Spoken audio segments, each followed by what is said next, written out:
Ladies and gentlemen, you're listening to the Mackay T Podcast. Here are your hosts, Ryan Mackay and T Davis.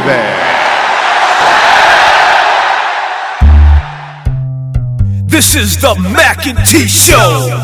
This is the Mackay T Show. We talk movies and TV shows, sports and world news, coasting like on a world cruise. Hosted by Brian Mackay and T Davis. Yeah, you can't tame us. We're going to the top, we're becoming famous. What time is it? It's time for the Mackay T Show. What time is it? I said it's time for the Mackay T Show. Welcome back to the Mackay T Show podcast. I want to start off, I know this kind of out of order for us, but I wanted to start off with, I'm not going to do a full review because I'll lose my man card if I do a full review of Beyonce's HBO special, Lemonade. But I just want to say I hope and pray that Jay-Z, maybe I won't pray on it, but I hope that Jay-Z got to view it before it came out, because if not, he was sitting there Saturday night with his shades drawn and with his phone off and everything. He was in hiding because she went in on him. And let me tell you, and the only reason I want to bring this up because I want to show you the ignorance of society and the ignorance of autocorrect and what it can do for you. Because apparently, obviously, they had issues where Jay-Z apparently cheated on her with a lady in the fashion industry whose name is Rachel Roy. All night Saturday and just about all day Sunday, if you go to Rachel Ray's, the famous chefs, if you go to her Instagram page, fans and hecklers of Beyonce are going in on her. On the cook. I don't even know who Jay-Z is. I don't know how Jay-Z can get all these women, truth be told. So I've come to the conclusion that he is very charming. He Because must I was be. always interested in how he got her attention. So I've come to the conclusion that he's very charming.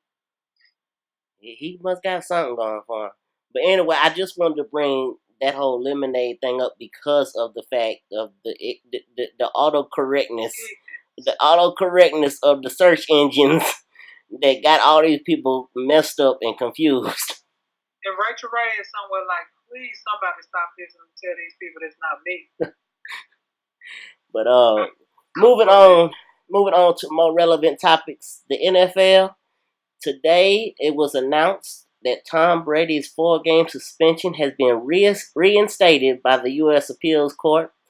So the NFL now will have to decide on whether they're going to keep the enforcement of the penalty of the 4-game suspension, or will they be open to another working out another settlement? That's interesting. Yeah. So as far as the Patriots are concerned, Jimmy Garoppolo is the only other quarterback on their roster at this time. So I beg, I don't beg, but I have to ask the Gator fan in you, does this mean that Tebow Time might make a return to New England? No, Tebow is trying to run for some state senate seat down in Florida. Yes, I know. But you can I can So always hope. He's giving up on football and going into politics. As far as the suspension being reinstated, I mean, what does that really do? I mean, he got to play his game last year. Right. I mean, it's a delay. And I'm looking at the schedule. They play, I think they're at Arizona to open the season. Then they go Miami, Houston, and I can't remember the fourth game, but it was another game that they could possibly win. I can see them struggling at Arizona. Arizona's got a really good defense. Can see Garoppolo struggling there. And I'm just hypothetically saying if Tom Brady is not available for those first 4 games, I could see them going 3-1 and giving a big middle finger to the NFL and that suspension that they won back know what the point is. If I would just be like, okay, let's move on. They already lost their picks. Let's move on. But I ain't no telling what it is. I would move on from it, but we'll see.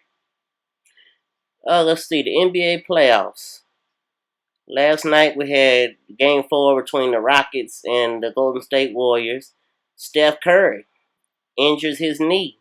It comes out today, and it happened right before halftime. A player, I'm not even going to pretend I can say Monteunas's name. I'm not even going to pretend to say his whole name. But a player for the Rockets slipped and fell right in front of Steph, and as he's running down the floor, and he runs the same path, slips on the wet floor, hurts his knee right before halftime. Comes out today, MRI has revealed it's a grade 1 sprain, and Curry will miss up to 2 weeks. This is the problem. Go ahead. Because when I saw the wet spot, I was like, now why is that floor that wet right there when he slid? I was like, why is that wet? Good to know that he fell. I guess though the towel boys and stuff can't go out on the court until it's a stop in the action. Right. Mm-hmm. I don't know. That's bad. That's a bad way to get hurt. It's just unfortunate. The tag pad leaking and I'm sorry. Right. No.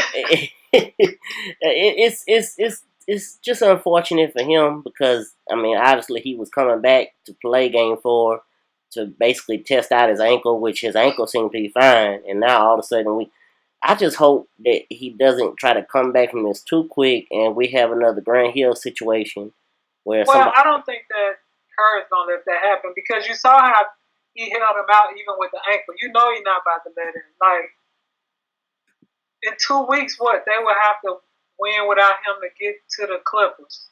At least a game, 2 or 3 or something. And right now, yes, I anticipate them playing the Clippers in the next round, but if I were Golden State, I would be the biggest Portland Trailblazer fan in the world to try to keep them extending that series, right, so that gives them extra break. Because they're going to close out the Rockets with or without him. They're going to close the Rockets out. The Rockets are folded in a tent, and I think they're pretty much done. But they need that series. They need Portland to tie that up at 2-2. So it has to go to 7. And then what? Then they still probably play the first 2 games or 3 without him, though. Yeah, it's a definite possibility. Well, San Antonio is happy. Yeah, and I'm glad you brought them up because that was my next question. Are they now the new favorite in the Western Conference with Curry's situation up in the air? Yeah, easy. Old Man River turned 40 today. Happy birthday, Tim Duncan. Timothy. Yes, they are the favorites now. I don't even, honestly, I'm not a Clipper fan, as we know. None at all. Okay, so the Clippers, the Spurs. I'm not a Clipper fan, like I was about to say. I'm not a Clipper fan, which we can just come to that. I'm not a Clipper fan. And Golden State might have trouble getting past the Clippers. Yeah, especially with that being a rivalry like it is. Even though they're going to have home court advantage, one or two things. We're going to see, I hope that fan that tweeted me or texted us or Facebooked us and said that Mr. Thompson wasn't fool's gold. Right. Because we're going to see if he fool's gold or not, because it's his time to shine because there's no Curry. Yep. So we're going to see if he the man, if he can be the man. He ain't even got to be the man for a whole year. He just got to help them win a couple of games. And he has not been shooting well during the playoffs. Fool's gold, that's how it go. Switching over to the Eastern Conference, Cleveland's big 3 looking really good for the Cavaliers. Out of the teams left in the East, who do you think has the best chance to challenge them for the Eastern Conference? Well, I'm going to tell you, they don't want to play Boston just because Boston is gritty and nasty. Yep. And if that guy come back from the hamstring, like, they struggled with them. I mean, they beat them, but it was like a challenge last year. Mm-hmm. Yeah, they don't. I don't think they want to play Boston. I mean, I see them winning the series if they played them, but it would be so. It would be so much of a drain on them. Yeah, I think Brad Stevens, the coach of the Celtics, is probably the best coach in the NBA right now. Whoa, Nelly! Whoa, that's blasphemous. How you just gonna treat Popovich like that? See now, Popovich got tired. I'm sorry. Excuse me. Let me retract and say best coach in the Eastern Conference. Okay, because Popovich, I was trying to push him out the way this bus is about to run. Yes, let me retract my statement. I apologize to Greg Popovich. So I think with him and just the cast of characters like that they have, you say they're gritty and they're hard nosed. I think they could give them the best challenge, and that's who they would face if the Celtics are to get by the Hawks. That's who they would face in the second round. And I really think Boston, like, they just got to steal one. Mm-hmm. I think they're gonna go home and play well. But down on the bottom, Miami. I mean, if they had Chris Bosh, I would give them more of a chance. Yeah, and if ifs was fifths, we'd all be drunk. Bosh and his blood clots, he need to go sit down somewhere because we do not need another documentary about some athlete that wouldn't stop playing that wind up like having some cardiac arrest or something on the court because one of these clots don't rush too hard. The producers of 30 for 30 would be happy, but they would, but I wouldn't. And so I would, and his wife probably should just be somewhere saying, "Yes, did you listen to the Mackay T show?" Right. Please listen to what T was saying. We are millionaires. We can live the rest of our lives if we manage this money correctly. And you can go be a TV analyst or something. I don't know how well spoken he is. Right. Go sit down somewhere. In other NBA news, more relevant to you, late last night. Yes. Everybody, throw your hands up. Woo, woo. Late last night, the word came down that the Los Angeles Lakers, will be relieving Byron Scott of his duties. Who didn't see that coming? He don't have the worst record in our franchise history. he right now has the worst winning percentage as a coach in NBA history.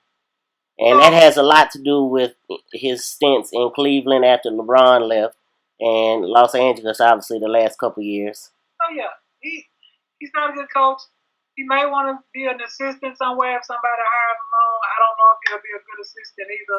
I'm not going to go so far as to say he's not a good coach. I think he's not a good coach when you have a team full of young kids that he has to develop. Let's rewind. So, when he was having success with the Nets, who was running that team? Jason Kidd. Thank you. He's not a good coach.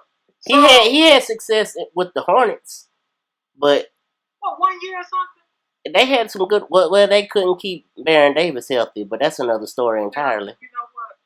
That 1 year is not sufficing for these 10 that he's been off.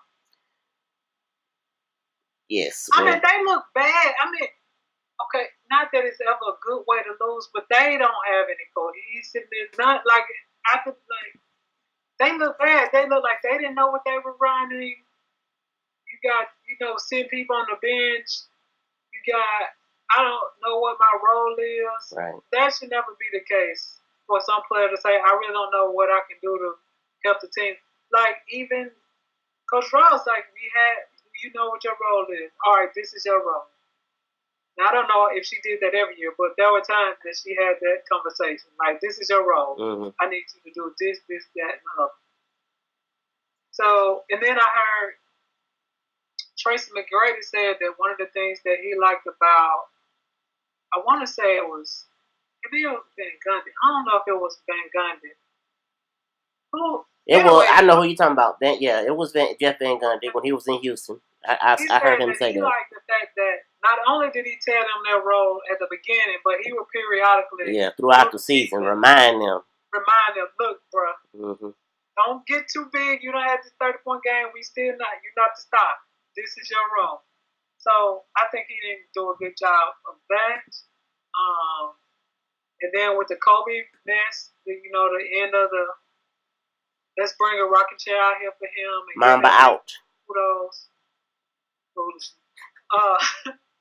That didn't help his situation any. But I don't think he's a good coach, and I didn't think that at first. I thought he was a decent coach, but even as bad as they were, they just didn't even. Half the time I couldn't tell. It's like, what are they running? Like, what are y'all looking for? Mm-hmm. Like, who is the go-to man? Kobe ain't. Like, so,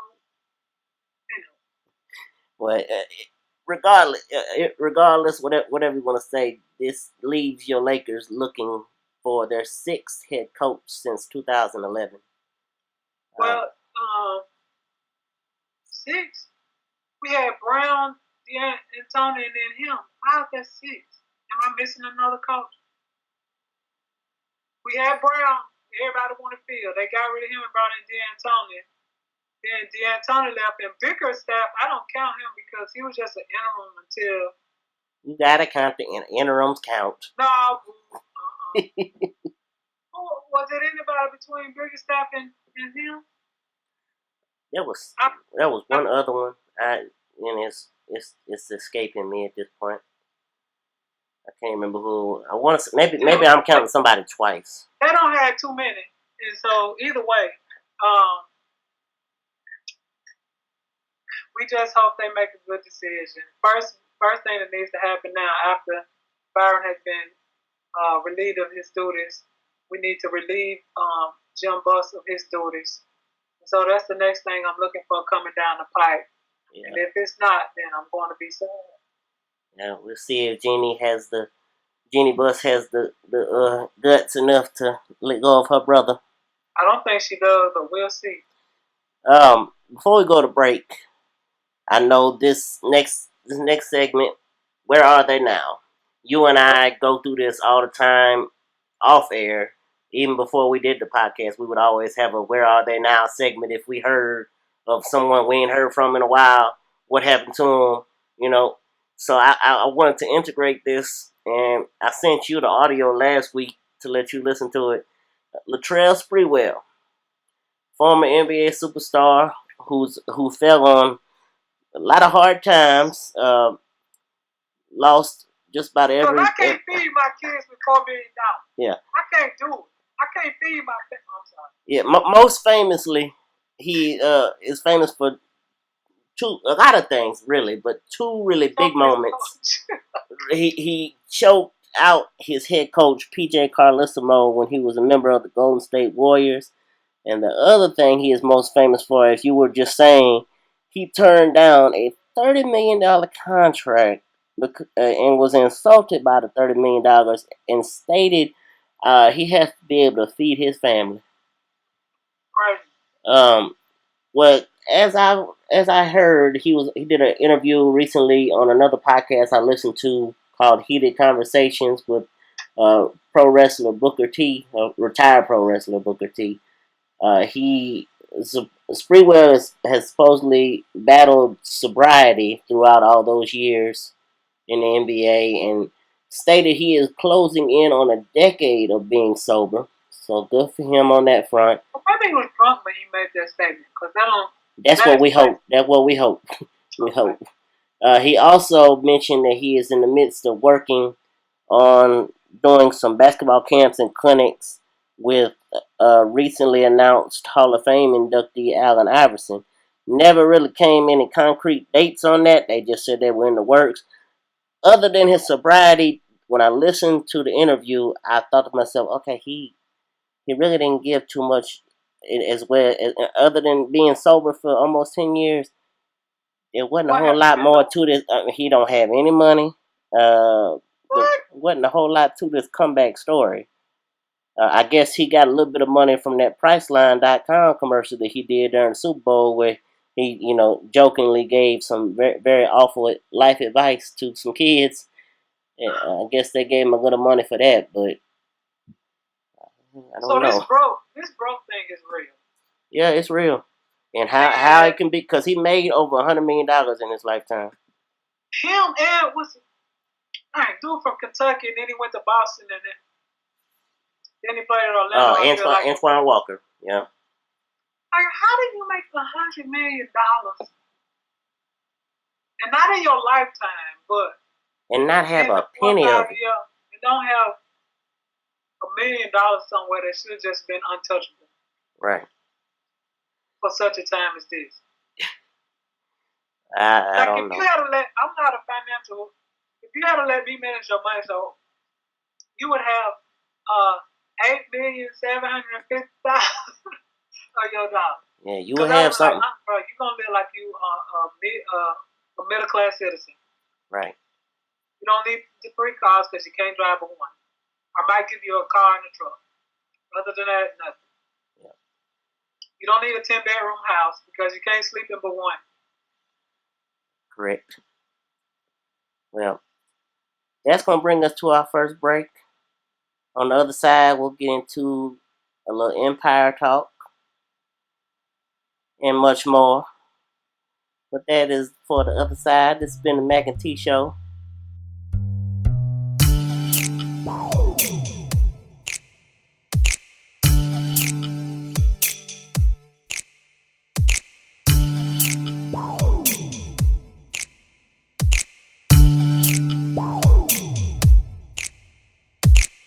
What time is it? What time is it? Welcome back to the Mackay T Show podcast. Empire, Season 2, Episode 14. Time shall unfold. We start off with Thirsty, as T calls him, a pimp named Slickback, walking up on Lola, who is supposedly, Raven-Symoné's character and Jamal's child, who later found out that it was Lucius's child. That's how the storyline played out, but they said it a little different in this episode. It's almost like they forgot how they did that last season. But, they played it like it was, quote-unquote, Jamal's child. But anyway, Thirsty walked up on her on the playground and, after making a little small talk, he snatches a piece of her hair, walks off. So, we later find out that the hair sample was for a DNA test, which proved that Lola is neither Jamal nor Lucius' child. Actually, the father of this little girl is some random guy named Marcus Jones. I don't know that that'll ever come back up again. Who knows? You just got rid of this baby after we went through all that drama. Dude done got shot trying to hold up the family. Come on. Right. All right, go. Well, Rhonda and Andre, as we found out last episode, are trying to work things out. Rhonda is right now staying at Anika, Boo Boo Kitty's home. Rhonda and Andre discover, as they're talking about things, they discover that Anika in the bathroom throwing up, and it comes out that she's pregnant, and she tells them that it is Hakeem's child. Oh, that hurts. So then we flash over to the Empire shareholders. They're being treated to a little special event that shows Lucius's Boom Boom Boom video.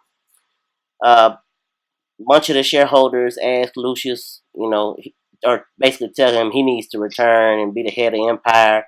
And, he coyly denies interest, but clearly, that's what his end game is about. Let's see. Cookie confronts Lucius about Frida Gats, aka Frida Gathers, and voices her concerns about Frida being around her sons. Frida, as we flash over to the barbershop, Frida beats down a young man who sits in and refuses to move from a chair at the barbershop that is kind of like a memorial to her deceased father. They got pictures hanging of Frank Davis. Yeah. So they beat him down or whatever. Let's see. We flash to Thirsty driving a van leading a group of thugs into a robbery of the Anthony and Cleopatra clothing line that Hakeem was holding at Lion Dynasty headquarters. So basically, obviously, Lucius was involved in that. So Hakeem was holding these clothes at Lion Dynasty, which he knows Lucius has access to. Anyway, this causes Hakeem to go in and confront Lucius about the whole robbery. Hakeem, while he's confronting Lucius, gets a call from Laura, who tells them that their concert appearance has basically been sabotaged. The truck that was holding their equipment and instruments for the performers was pulled over by police with drugs on board. Obviously, Lucius had the drugs planted. Yeah, So, this ain't looking good for Hakeem.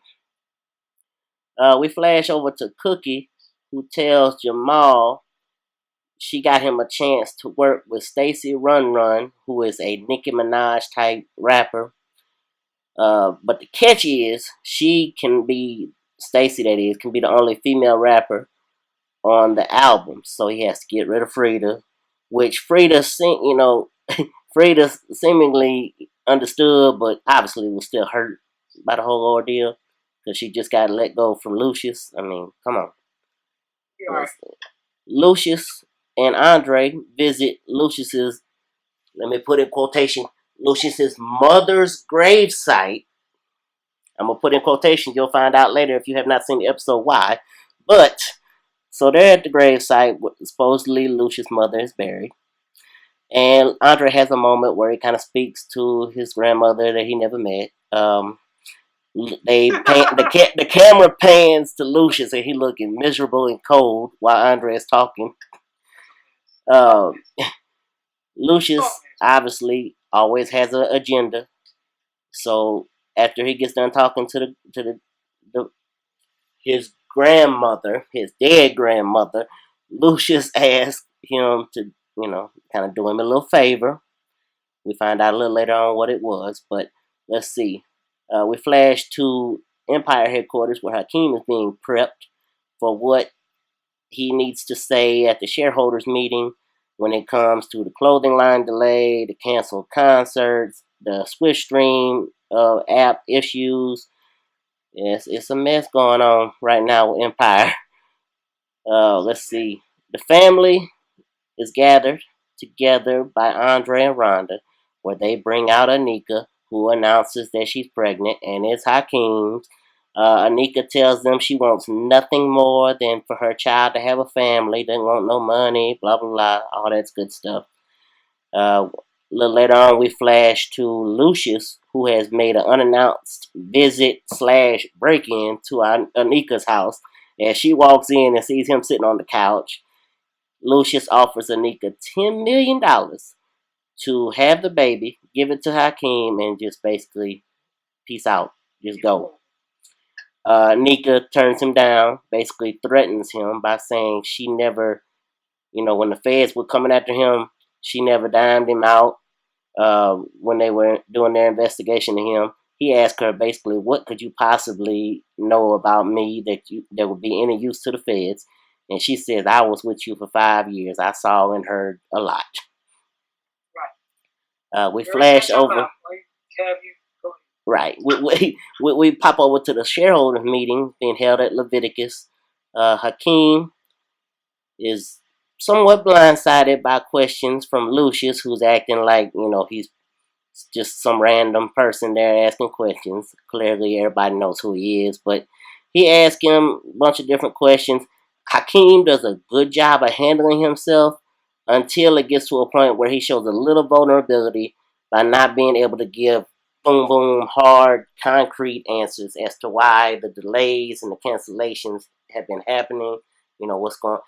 He even asked him, he brought up the Swish Stream issues, which is, the downloading service, the music service that they own now. Brought up those issues, and Lucius kind of coyly looks over at Andre, so that leads you to believe Andre gave him that information, because he's over that right now. Let's see.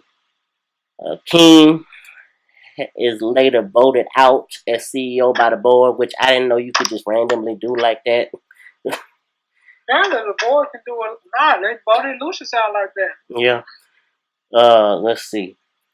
We flash over to the studio. Jamal learns that Stacey Run Run is on a promo tour in Tokyo, Japan, But she sent in her part of the track for him to record with.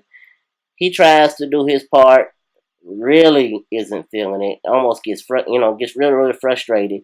Eventually leads him to telling Cookie that he's scrapping Stacy Run Run. He's going back to Frida, which that's who he wanted to work with in the first place. And they were making some really good music that everybody was feeling. You see that throughout the first part of the episode.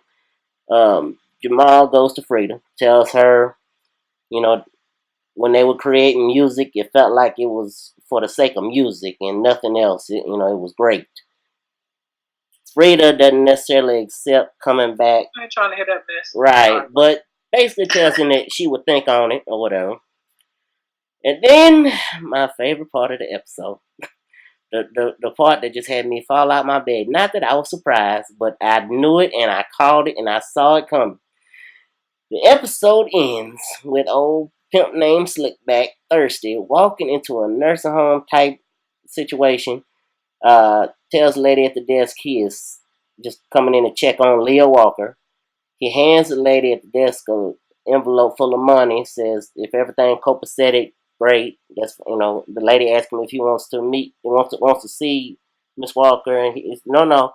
And he glances over and he sees this older lady sitting in a rocking chair humming and singing that same song that Lucius's mother is singing in all those flashbacks he has.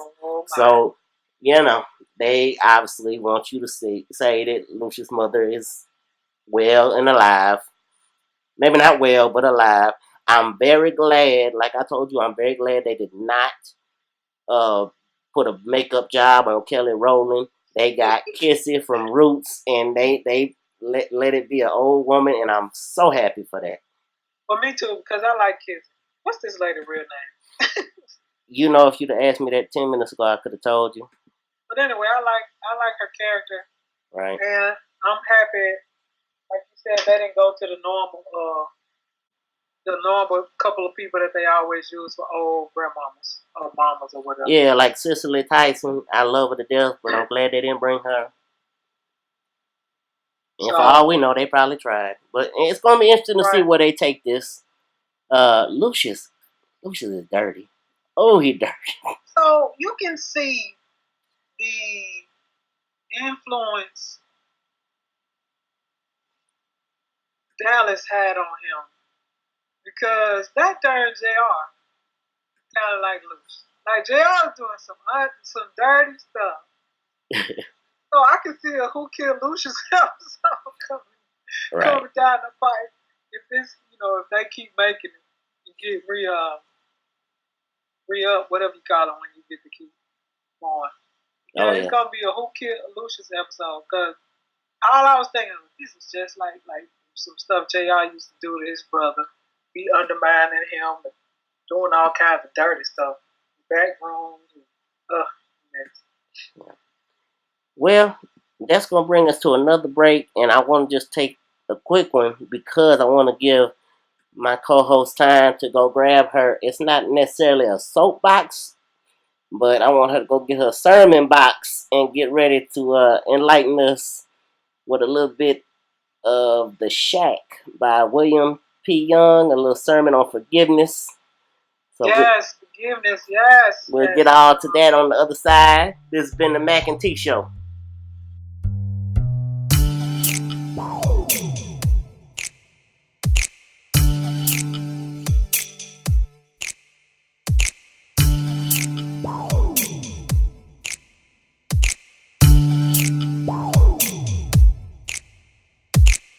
What time is it? What time is it? Welcome back to the Mack and T Show podcast. I'm going to cede the floor to my co-host. So we're going to start off with a little fun before we get to the seriousness of it all. So as I was walking, I was thinking about The Shack. And I'm walking. If you haven't, yes, indeed. If you haven't read the book The Shack, this would probably be the time. Well, I'm not going to tell everything, but in The Shack, his daughter is kidnapped, but she's killed. And this man, her father, is having a difficult time, like forgiving and moving on. And he goes through this whole journey of forgiveness. And in the book, God is a big black woman, which I was like, that's cool. And the moral of the story is like God forgives us for so much. Like it's nothing that we can do that He won't forgive us for if we ask. So, like, what do you think you couldn't forgive somebody for? And whoever listening, just you can think out about it. But what? You can't think of anything right off hand. Oh, you asking me? Okay, I'm sorry. Yes, sir, yes. Well, as many people that know me well, unfortunately, they know that I can hold a grudge like with the best of them. So there's a lot of things, sadly, that I could be very unforgiving about. But I would just for the purpose of this, I would say if you were to do something to bad or seriously hurt a member of my family, that would be something that you would never be forgiven as far as me. So yeah, I'm thinking, the people that forgive people for murdering their like son, or they kid murdered their kid, or it's like that's very big of you. And maybe at some point, I would be able to get there. But I mean, I don't know, like if you cheat on me,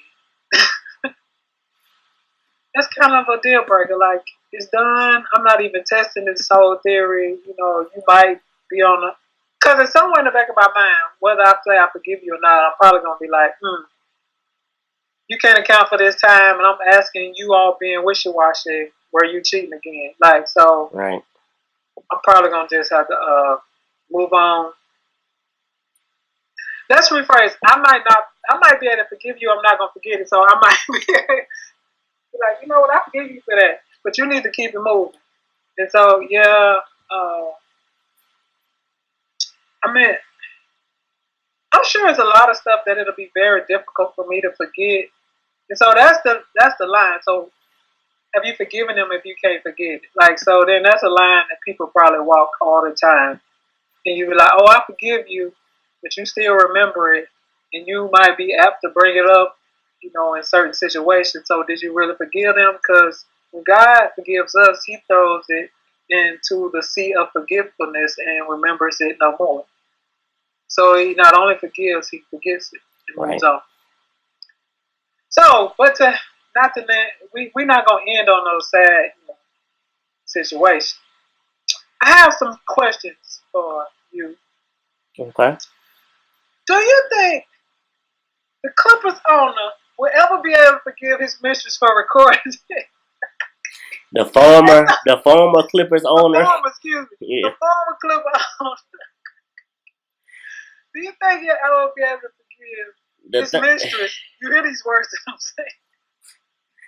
I'm gonna say no, and I'm gonna preface it by saying no because the way that man talked and the things that he said, and taking into account his age, I'm gonna say that he's at a point in his life, and he's made so much money that he probably, like I said, I am unfortunately in many situations I can be very unforgiving.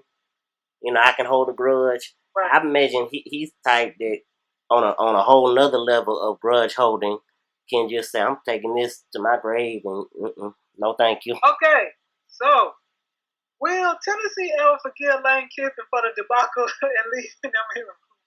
Yes, and I would say yes, and preface it by saying yes because I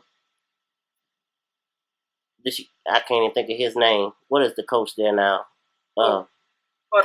Tennessee's coach. Shoot, I don't know. Well, if he He's is able, to get fired with this sex scandal mess, but go ahead. Right. if he is able to get away with, with all that mess going down with the raping The allegations, sexual assault, not yes, the sex scandal, but the sexual assault. yeah, if he's able to get away with get through that and turn Tennessee into a winner, or even if it isn't him, if the next guy comes in, Tennessee winning cures everything. Those fans will forget all about Lane Kiffin. Okay, you think so? Will Nick Young forgive Russell for trying to ruin his relationship? Ain't no trying. Apparently, apparently him I and thought they stayed together. I thought she said he had one more time to mess up and it was over. Well, she a new fool. But anyway, because will Matt Barnes forgive Fisher for dating his ex-wife? Matt Barnes seemed like he another one that's on a whole nother level of grudge holding. So no, I'm gonna say no. What about the Jazz QB and the guy he owed money that broke his jaw? I'm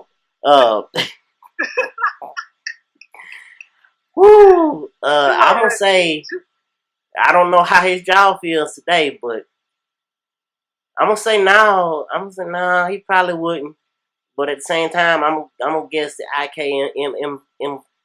Pauli or whatever his name is that broke that young man's jaw. I'm gonna say he got his worth. Okay.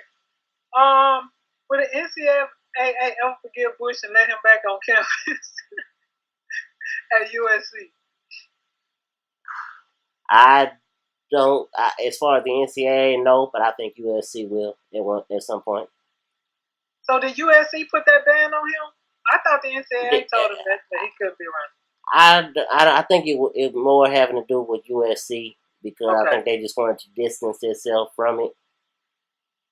Well, will the Florida Gators ever forgive Muskrat for trying to destroy our brand? That's not a question for me. That's a question for you. No. Okay, no, right on. I'm not gonna forget it, no matter how much it says. Yes, we won the SEC East this year. I ain't forgetting that message you did. Champ, I'm gonna stop calling him Muskrat. Be as respectful as I can. He's a Gamecock now. You got to be respectful to the Gamecock head coach. Will the Lakers forgive David Stern for blocking the CP3 trade? Again, I'll cede the floor to you on that one. No, we not. Just so that everybody knows, David Stern somewhere probably playing golf.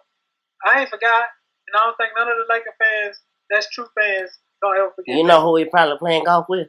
Chris Paul. A mess. Chris Paul he can't be playing with Chris Paul. Chris getting ready for his next game.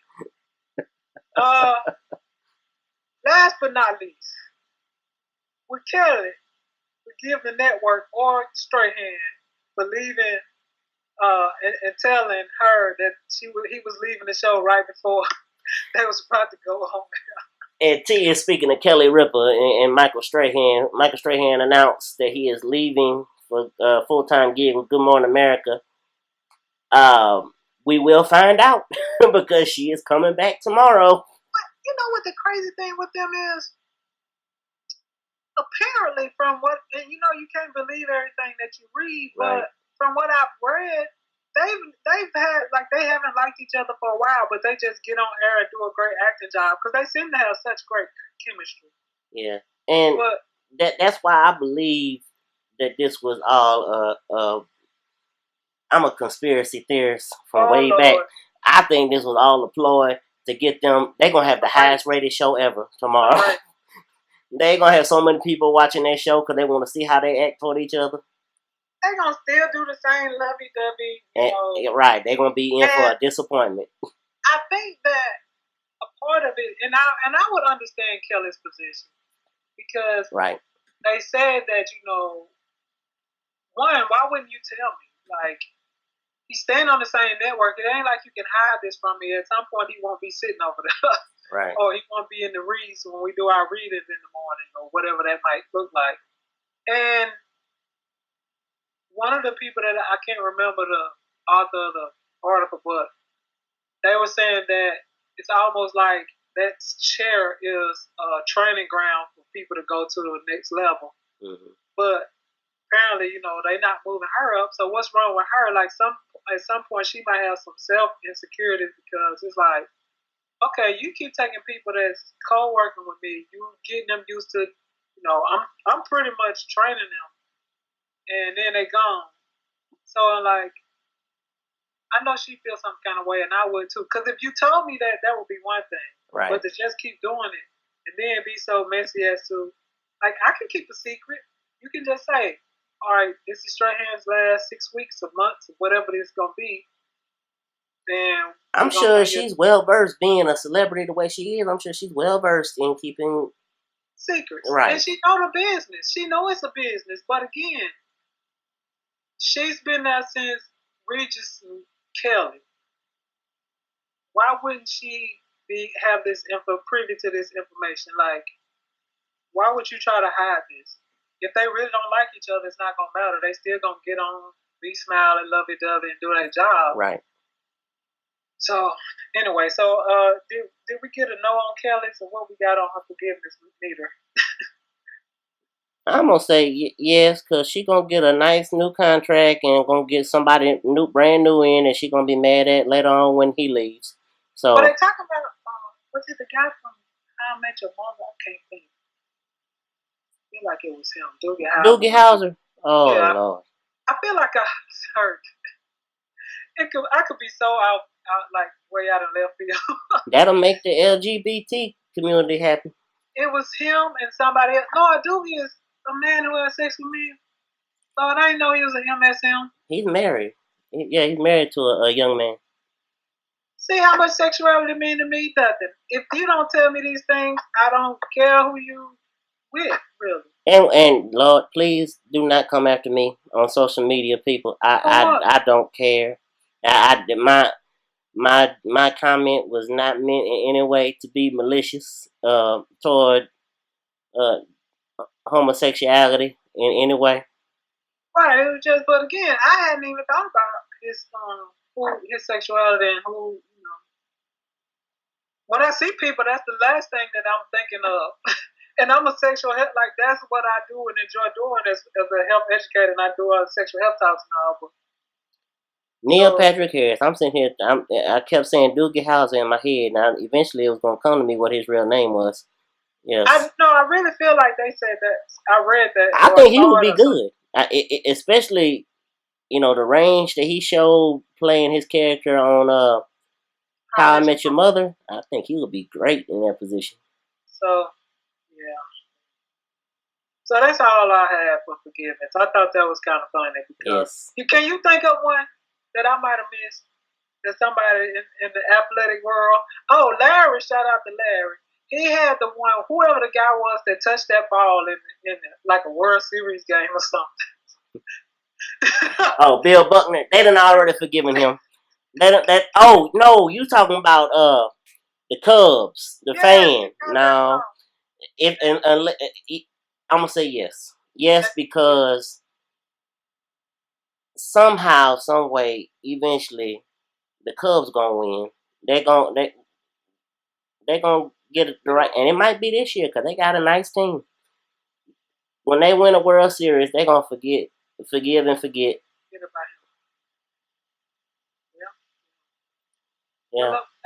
Yeah, it's gonna be interesting. But ladies and gentlemen, that is our show for today. As always, I'm one of your co-hosts, Brian McKay, and I am with T. It is great to be a Florida Gator. Davis, I have tire tracks on my shirt, but I'm gonna be all right. Yes, we hope that you survive the tire trackness that you endured today. As I was thrown on the bus today, people, it was a sight. Oh, well, but I survived. And we will not hear any more on that on air. So, yes. So anyway, thank you all for listening. This has been the Mac and T Show podcast. See you next time. This is the Mac and T Show. This is the Mac and T Show. We talk movies and TV shows, sports and world news, coasting like on a world cruise. Hosted by Brian Mackay and T Davis. Yeah, you can't tame us. We're going to the top, we're becoming famous. What time is it?